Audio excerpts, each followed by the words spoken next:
হেমলতা তীক্ষ্ণ দৃষ্টি মেলে দুই মেয়েকে দেখেন, 3টা ছিদ্র দেখেন। এরপর দৃষ্টি শীতল করে বললেন, শুটিং দেখছিলি? পদ্মজা বাধ্যের মতো মাথা ঝাঁকালো। হেমলতার রাগ হলো না। তিনি চৌকিতে বসে প্রশ্ন ছুড়লেন, ছিদ্রের বুদ্ধি কি পূর্ণার? প্রশ্নটা শুনে পূর্ণা গলা শুকিয়ে আসল। 1 ফোঁটা পানির দরকার, নয়তো দম বেরিয়ে যাবে।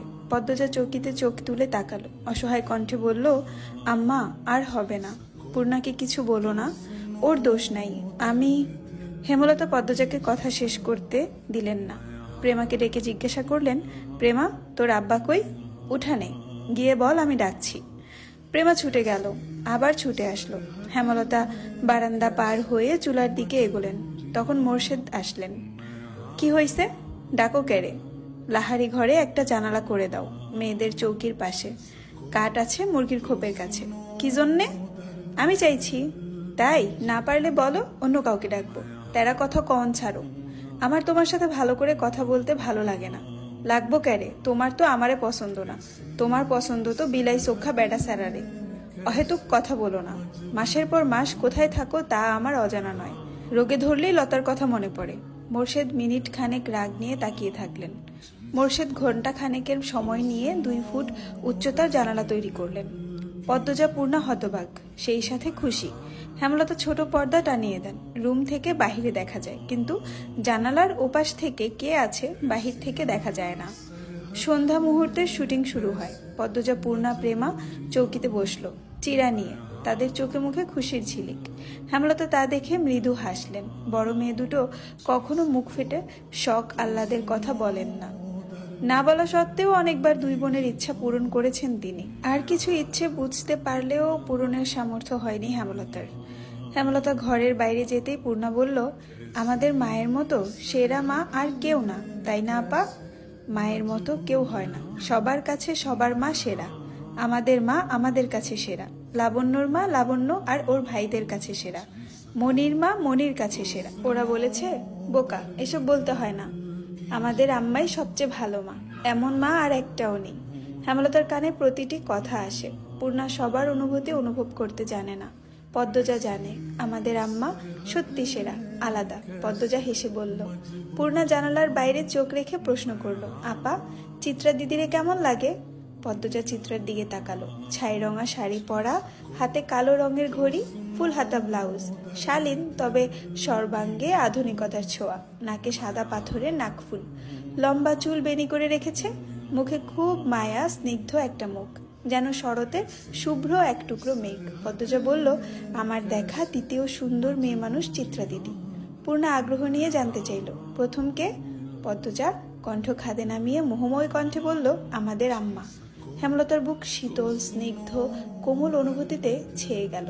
পদ্মজা এত সুন্দর করে আমাদের আম্মা বলেছে, হেমলতার প্রথম শুনলেন। ভুবন মোহিনী রূপসীর মুখে শুনলেন। এই আনন্দ কোথায় রাখবেন তিনি? কেন ছেলে মানুষের অনুভূতি তলিয়ে যাচ্ছেন তিনি? প্রেমা অবাক স্বরে বলল, আম্মা তো কালো, চিত্রা দিদির চেয়ে সুন্দর কিভাবে? এভাবে বলছিস কেন প্রেমা?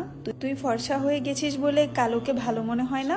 পূর্ণা গম গম করে উঠল। প্রেমা ভয় পেল। পদ্মজা বলল, পূর্ণা বকছিস কেন? প্রেমা কত ছোট, ও কি সুন্দরের গভীরতা বুঝে? ও খালি চোখে ফর্সা কালোর রং তফাৎ দেখে। সুন্দরের গভীরতা তো আমিও বুঝি না। পূর্ণার কণ্ঠ ভারী নিষ্পাপ শোনালো। পদ্মজা এদিক ওদিক তাকিয়ে দেখলো হেমলতার উপস্থিতি। এরপরে বলল, আম্মার রং কালো, কিন্তু সৌন্দর্যের কমতি নেই। আম্মাকে কখনো এক মনে দেখছিস? বুঝবি, আমাদের আম্মার চোখ দুটি গভীর, বড় বড় পাতলা, মিশ্রণ ঠোঁট, আম্মার ঘন চুলের খোপায় এক আকাশ কালো মেঘ, আম্মার শাড়ির কুচির ভাঁজে আভিজাত্য লুকানো। আম্মা যখন তীক্ষ্ণ চোখে আমাদের দিকে তাকান, তখন মনে হয় বিরাট বড় রাজত্বের রানী তার পূর্বপুরুষের ক্ষমতা প্রকাশ করছেন তীক্ষ্ণ দৃষ্টি নিয়ে। এত কিছু থাকা সত্ত্বেও কি আম্মা আমাদের দেখা প্রথম সুন্দর মানুষ হতে পারেন না?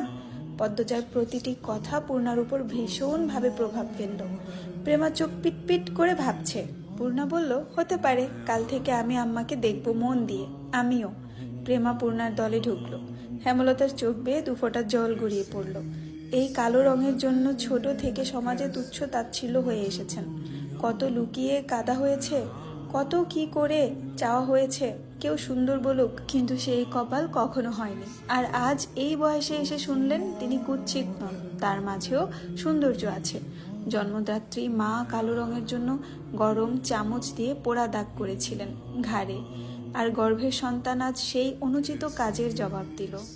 আল্লাহর সৃষ্টি কেউ অসুন্দর নয়, সবার মধ্যেই সৌন্দর্য আছে, যা ধরা পড়ে শুধুমাত্র সৌন্দর্য একজোড়া চোখে। নিশতি রাত, চারদিকে ঝিঝি পোকার ডাক। হেমলতা চোখ খুললেন, হুট করে ঘুমটা ভেঙে গেল। ষষ্ঠ ইন্দ্রিয় ইঙ্গিত করছে কোনো ষড়যন্ত্রের। লাহারি ঘরের ডান পাশে দুজোড়া পায়ের আওয়াজ। হেমলতার বুক কেঁপে উঠল। তিনি দ্রুত উঠে বসেন। দুই চৌকির মাঝে পর্দা সরিয়ে দেখেন পদ্মজার অবস্থান। পদ্মজাকে ঘুমাতে দেখে আটকে যাওয়া নিঃশ্বাস ছাড়েন। পায়ের আওয়াজ একদম পাশে শোনা যাচ্ছে। হেমলতা তীক্ষ্ণ দৃষ্টি নিয়ে ডানে পাশে তাকান। গাঢ় অন্ধকার ছাড়া কিছু দেখা যাচ্ছে না, তবুও তিনি তাকিয়ে আছেন। দৃষ্টি দেখে মনে হচ্ছে অদৃশ্য গোপন শত্রুকে তিনি দেখতে পাচ্ছেন। কে ওখানে? হেমলতার ঝাঁঝালো কণ্ঠে পায়ের আওয়াজ থেমে গেল। সেকেন্ড কয়েক পর দুই জোড়া পা যেন ছুটে পালালো। আলো ফোটার পূর্বে নিদ্রা ত্যাগ করে চার মা মেয়ে একসাথে নামাজ পড়লো। এরপর বারান্দায় শীতল পাটি বিছিয়ে তিন বোন পড়তে বসলো। রাত ভর ঝমঝম করে বৃষ্টি হচ্ছে। বর্ষা স্নানে স্নিগ্ধ প্রকৃতি, মায়াবী সকাল। এমন সকালে কেউ ঘুমাতে চায়, আর কেউই বা বই পড়তে পছন্দ করে, অথবা পছন্দের অন্য যে কোনো কাজ করে। পূর্ণার ঘুমাতে ইচ্ছে করছে, পড়া একদমই সহ্য হচ্ছে না। পড়া থেকে উঠেই সে মনোবাসনা পূর্ণ করতে বিছানায় গা এলিয়ে দিল। সাথে সাথে ঘুমে হারাল। পদ্মজা অনেক ডাকলো, উঠল না। এদিকে স্কুলে যাওয়ার সময় হয়েছে। হেমলতা বাইরে থেকে উকি দিয়ে প্রশ্ন করলেন, পূর্ণা ঘুমে? জি আম্মা। সে জানে না স্কুল আছে? তবুও কোন আক্কেলে ঘুমালো? মায়ের কঠিন স্বরে পদ্মজা ভয় পেল।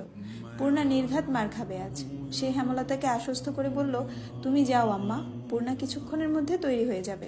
হেমলতা জানেন পূর্ণা এত সহজে ঘুম থেকে উঠবে না। অহরহর এমন হয়ে আসছে। যতই আদর করে ডাকা হোক না কেন, বৃষ্টি মাখা সকালে তার ঘুম ছুটানো যায় না। বাঁশের কঞ্চি পূর্ণা খুব ভয় পায়। কঞ্চির বাড়ি না খাওয়া অবধি ঘুম পূর্ণাকে কিছুতেই ছাড়বে না। এ যেন ভূত ছাড়ানোর মতো। হেমলতা বাঁশের কঞ্চি আনতে যান। এদিকে পদ্মজা ডেকেই যাচ্ছে, পূর্ণা ওঠ, মারটা খাওয়ার আগে ওঠ। এই পূর্ণা, পূর্ণা রে, পূর্ণা ওঠ।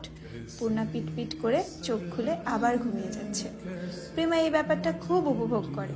একটা মানুষ এত ডাকাডাকিতেও কি করে না জেগে থাকতে পারে। সে নিষ্কম্প স্থির তাকিয়ে আছে বড় দুই বোনের দিকে। হেমলতা হাতে বাঁশের কঞ্চি নিয়ে ঘরে ঢুকলেন। তা দেখে পদ্মজা পূর্ণাকে জোরে চিমটি দিল। পূর্ণা মুখে বিরক্তিকর আওয়াজ তুলে আবার ঘুমে তলিয়ে গেল। তুই সর পদ্ম, ও মারের যোগ্য, পিটিয়ে ওর ঘুম ছুটাতে হবে। পদ্মজা মায়ের উপর কিছু বলার সাহস পেল না, দূরে গিয়ে দাঁড়ালো। হেমলতা পূর্ণার পায়ের গোড়ালিতে বাড়ি দেন। প্যাচ করে আওয়াজ হয়। পদ্মজা ভয়ে চোখ বুজে ফেলল। পা ছিঁড়ে গেছে বোধহয়। ঘুমন্ত পূর্ণার মস্তিষ্ক জানান দেয় আম্মা এসেছেন এবং তিনি আঘাত করেছেন। সে চোখ খোলার আগে দ্রুত উঠে বসে। চোখ খুলতে খুলতে যদি দেরি হয়ে যায়। এরপর চোখ খুলল, বোকাশোকা মুখ করে মায়ের দিকে তাকালো। পরিস্থিতি বুঝতে পদ্মজা ঠোঁট টিপে হাসছে।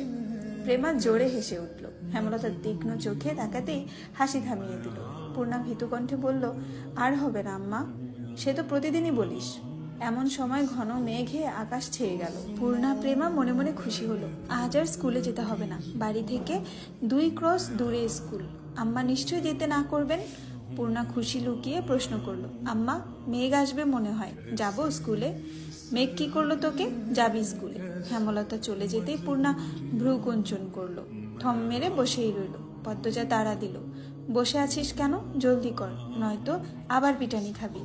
পূর্ণা বিরক্তি নিয়ে তৈরি হলো। 3 বোন স্কুলের দিকে রওনা দিল। বর্ষাকাল চলছে। রাতে বিরতিহীনভাবে বৃষ্টি হয়েছে। রাস্তায় প্রচুর কাদা জমেছে। পথ চলা কষ্টকর। 3 বোন হাতে জুতা নিয়ে পা টিপে হাঁটছে। পিছলে পড়ে বই খাতা নষ্ট করার ভয় কাজ করছে মনে। অর্ধেক পথ যেতে না যেতেই আকাশ ভেঙে বৃষ্টি নামলো। পদ্মজা পথের পাশ থেকে বড় কচু পাতা ছিঁড়ে নিল 3টা। 3 বোন কচু পাতায় মাথা আড়াল করল, কিন্তু দেহ ও বই খাতা আড়াল করা গেল না। ভিজে গেল, একাকার হয়ে যাচ্ছে। পূর্ণা বিরক্তি প্রকাশ করলো, ধ্যাত, ভিজে স্কুলে গিয়ে লাভ কি আপা? দেখ পায়জামা হাঁটু অব্দি কাদায়, আর বৃষ্টির পানি দিয়ে কি হয়েছে? পদ্মজা চিন্তিত ভঙ্গিতে বলল, বুঝতে পারছি না কি করব, স্কুলে যাব নাকি বাড়ি ফিরবো। আপা বাড়ি যাই, বলল প্রেমা। পদ্মজা ভাবলো, এরপর 2 বোনকে বলল, ভিজে তো কতবারই গেলাম, আজও যাই, সমস্যা কি? অজ্ঞতা স্কুলে যেতেই হলো। স্কুল ছুটির আগেও বৃষ্টি পুরোপুরি থামেনি।